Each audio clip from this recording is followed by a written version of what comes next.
Building a good replica means you've got to get serious about the details, and this video just shows some of the small details that I've made from scratch to ensure that the bonnet release mechanism looks identical to the original MGTF.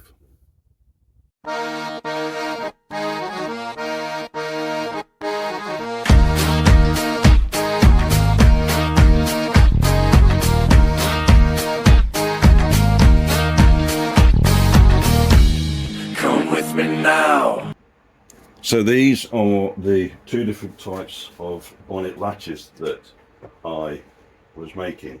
The first one was the one that I was playing with for some time, and the way I was going with the original side top rails, and that's where you simply bolt these together into the side panel, and then there's a square drive key which goes in there. Oop, leave one with a hole in. Plate with a hole in, there we go. Square drive key goes in and the latch comes up like that. That's all it does, and that would pass through, let's get it right that way, pass through the top rail like that, pass through the top rail and would locate on that bar there. So that was the original style of lock that I was working on. So that's that.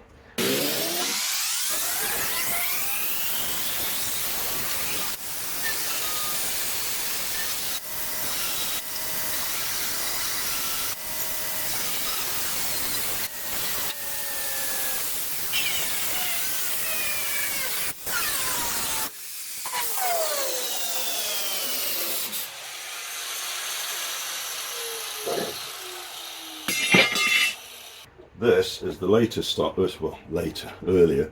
This is the original MGTF one, and what happens is this bolts onto the side of the panel, and there is a chrome-plated brass finisher which goes through there.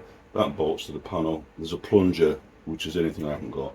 The plunger goes in there. You push the plunger, that pivots that, which releases the bonnet catch, and it just springs up on that spring there. So I've got a set of 4 of these. They need some refurbishment. I need to make some brass push buttons for it and work out a way of attaching these to the side rails. So that's what I've got.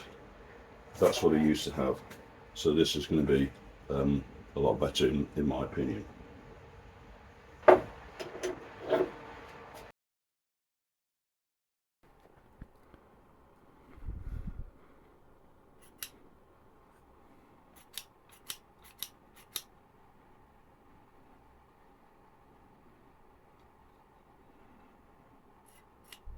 So that's the first button fully machined and operating. So chuff with that. So this is the original push button for the bonnet release, and that's how that works.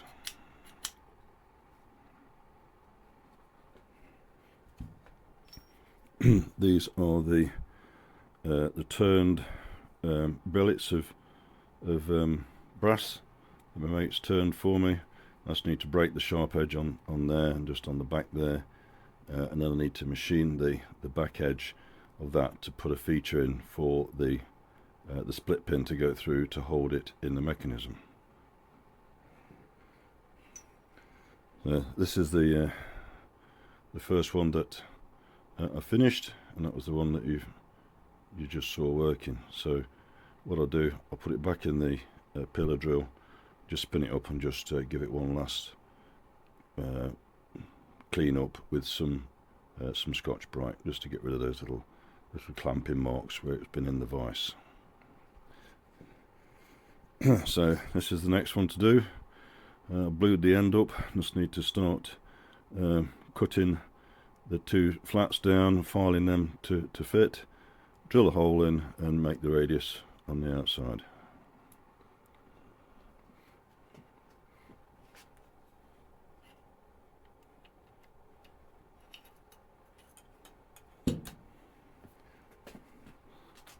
So this is the original one.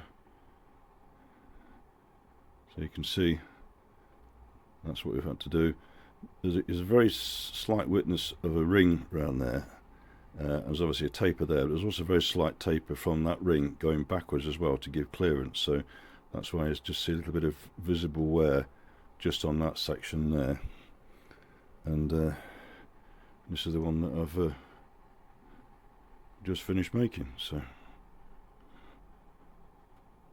pleased with that. Got a process, a bit of crack on now. I've got another 5 to do.